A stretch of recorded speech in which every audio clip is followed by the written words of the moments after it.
Pemirsa, Anda kembali di Metro Siang. Sebelum melakukan perjalanan berlibur di momen Natal dan Tahun Baru 2024-2025, jangan lupa untuk mengecek kondisi kendaraan Anda. Ya, demi keamanan, pastikan kendaraan dalam kondisi prima.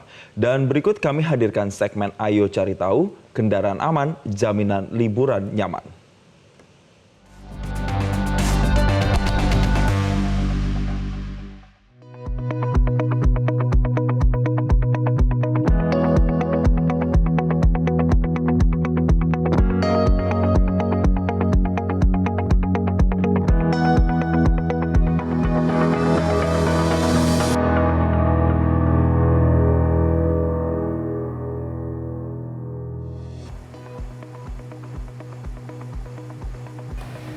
Sebentar lagi liburan pemirsa, siapa yang excited seperti saya? Nah, selain mempersiapkan outfit atau mungkin oleh-oleh untuk kita bawa liburan akhir tahun, penting nih untuk mempersiapkan kendaraan sebelum kita libur panjang. Apalagi ini masuk musim penghujan. Nah, kira-kira apa saja yang harus kita persiapkan? Ayo cari tahu. Nah, kebetulan saya sudah bersama teman saya, Mas Fitra Eri. Halo Mbak Pulpi, apa kabar? Ini Mas Fitra kayaknya juga lagi siap-siap untuk Kan bentar lagi liburan, jadi nggak ada salahnya kita cek mobil yang mau kita bawa liburan. Oke, boleh dong Mas. Kalau Mas Fitra ini kayaknya mobilnya hybrid. Yes, Kira-kira tahu apa yang aja. harus diperhatikan? Oke, sebenarnya mau mobil hybrid, mau mobil bensin, mau mobil listrik, itu semua perlakuannya sama. Kalau kita mau liburan, dua yang mesti kita persiapkan. Oke, Mobilnya sama orangnya. mobilnya kita dulu. mobilnya dulu ya. Oke. Mobil itu kita bisa melakukan yang namanya pre-trip inspection. Jadi itu adalah inspeksi sebelum berkendara. Dengan cara melihat sejumlah hal dari mobil, apakah itu sudah memenuhi standar keamanan. Tapi jauh sebelum kita melakukan pre-trip inspection, ketika kita mau berlibur, saya mau pakai mobil ini buat berlibur gitu ya. Tidak ada salahnya, apalagi kalau misalnya mobilnya sudah berumur di atas 5 tahun gitu ya.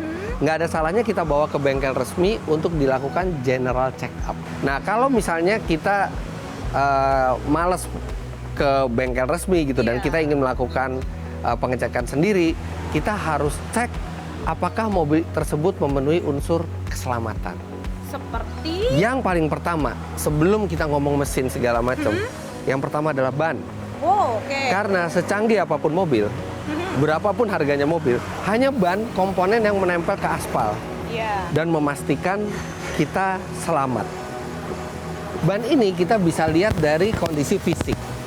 Keempat ban ya, kita ambil contoh satu ban aja. Apakah ada sobek di sini? Kemudian kita juga harus perhatikan ketebalan tapak kita. Jadi bukan hanya semata-mata udah botak gitu Iya, ya? kalau udah botak udah terlalu terlambat. Oke, itu ban. Ban. Kemudian ban yang paling penting adalah tekanannya. Apakah tekanannya sesuai dengan yang direkomendasikan untuk mobil tersebut? Kita jangan pakai feeling. Ini jangan kayaknya oke gitu ya. Ya, tapi Kita harus pakai alat ukur. Kalau kita nggak punya alat ukur, kita ke pompa bensin. Nah, bagaimana kita tahu ukurannya udah pas? Karena tiap mobil itu beda-beda. Untuk ini mobilnya Mbak Pulpi, kita tinggal buka pintu depan. Di sini terteranya. ini tertera untuk Tekanan ban. Nah, inilah yang harus diikuti. Beda. Setiap mobil berbeda-beda. Nah, ketika ban sudah, kita yakin bannya sudah Oke. bagus. Yang berikutnya, lampu. Lampu depan dan lampu belakang, terutama lampu belakang. Kenapa? Karena lampu belakang ini berfungsi menginformasikan ke pengendara di belakang kalau kita mau belok, kalau kita mau ngerem. Nah, ban, lampu itu adalah yang paling vital untuk perjalanan keselamatan. Baru abis itu kita melaju ke mesin. Mesin di sini ada beberapa cairan. Ini ada cairan pendingin mesin. Cairan pendingin mesin itu dia ditandai dengan ada tulisan coolant biasa di sini. Nah, ini berfungsi untuk menjaga mesin itu suhunya tetap terjaga, tidak terlalu panas. Kemudian ada minyak rem. Kemudian oli, level oli itu bisa dilihat dari satu perangkat yang namanya dipstick. Dipstick seperti ini. Nah, di sini ada juga batas minimal dan maksimal. Pastikan di antara itu. Iya.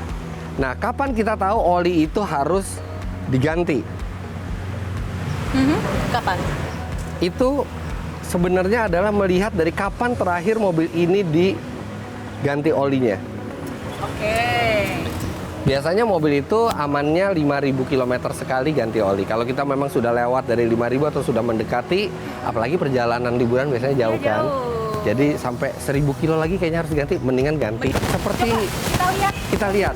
Mungkin ya. Mungkin ya. Karena kebetulan belum ganti oli nih.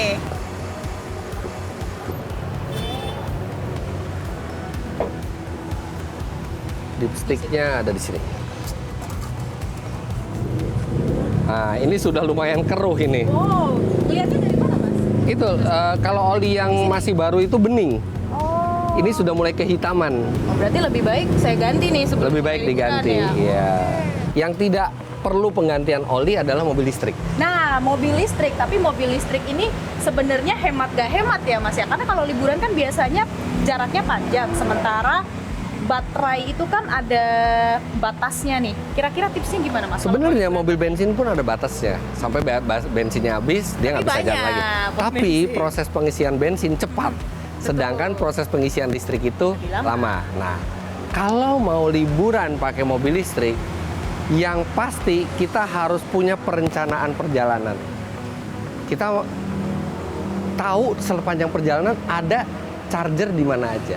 Dan sifat chargernya apakah charger yang pelan atau charger yang cepat. Oke. Kemudian pastikan mobil kita juga bisa di-charge secara cepat. Karena percuma kalau chargernya cepat tapi mobil kita tidak bisa cepat di-charge-nya. Karena setiap mobil punya kemampuan chargingnya Sesuai beda-beda. kompatibelnya masing-masing. Betul. Nah, ketika kita udah tahu bahwa mobil kita bisa di-charge secara cepat dan banyak titik-titik pencargeran, kita tentukan mobil kita range-nya misalnya 400 km. Maksimal 300 km atau 350 km kita udah menepi. Jangan terlalu mepet ya. Iya. Dan kalau bisa, supaya perjalanannya makin nyaman, usahakan pada saat kita pengisian listrik, itu dibarengi dengan kita istirahat, Kitanya juga di-charge. makan, atau Iya. sholat bagi yang menjalankan gitu ya. Oke, nah itu tips mobil. Nah, kalau akhir tahun ini kan, ini memang diprediksi dari BMKG akan hujan deras. Yes. Ada tips tersendiri nggak untuk safety drivingnya? Tadi ban udah ya. Udah. Ban pastikan di atas tread wear indikator. Kedua, yang banyak disepelekan orang dan baru menyepelekan itu ketika hujan, wiper. Karet wiper ini adalah barang habis pakai. Dia ketika masih baru, dia sapuannya itu bersih dan sempurna. Tapi ketika sudah lama, dia akan menimbulkan garis-garis yang menimbulkan mengurangi Mengganggu visibilitas pada saat hujan. Nggak ada salahnya kita ganti kalau kita nggak yakin, ganti saja, ini tidak mahal sama sekali. Kemudian sebelum berangkat, selain oli, minyak rem, pastikan wiper washer alias air wiper itu juga ada. Karena sebentar lagi libur panjang, itu tadi tips-tips dari Mas Fitra Ada ya. lagi. Oh, masih ada. Apa, Mas? Tadi saya bilang faktor berikutnya adalah orang. Orang itu harus dalam keadaan fit untuk bisa mengemudi dengan aman. Jadi pastikan kalau bisa kita mengemudi di jam biologis kita. Kalau kita biasa bangun dari jam 7 pagi, tidur jam 9 malam, sebaiknya jangan di luar jam itu. Dan pastikan istirahat cukup, kemudian kalau bisa ngajak teman atau keluarga yang bisa bergantian mengemudi. Biar nggak selelah Jadi sendirian. 2 jam sekali itu kita bergantian. Kita banyakkan stres di jalan. Ketika kita stres di Macet, jalan, gitu. iya karena macet atau apapun, kita jadi emosi tidak terkendali. Jadi harus mindsetnya dari awal, kita liburan akhir tahun, Kita pasti happy-happy. macet. Oh. Pasti macet, kita happy-happy aja pas macet. Oke, Jadi ketika nggak macet, dinikmatin iya. aja. Itu tips yang paling penting pemirsa. Macet nggak macet dinikmatin aja. Macet nggak macet, anggap aja macet, tapi kita harus Tetap kita nikmatin. harus happy karena Iya. memang niatnya mau liburan akhir Iya. tahun yang semua orang juga liburan. Iya, iya, Oke. betul. Makasih banyak Mas Fitra. Sama-sama, Mbak atas Pulvi. tips-tipsnya. Tapi kayaknya kita boleh coba trial dulu kali Boleh, ya. mau jalan? Mas Fitra tadi habis Ayo, ngecek kan? Oke, boleh. kita coba dulu. Let's go. Nah, pemirsa, saya mau jalan-jalan dulu. Jadi, Pak, biasa duduk ya.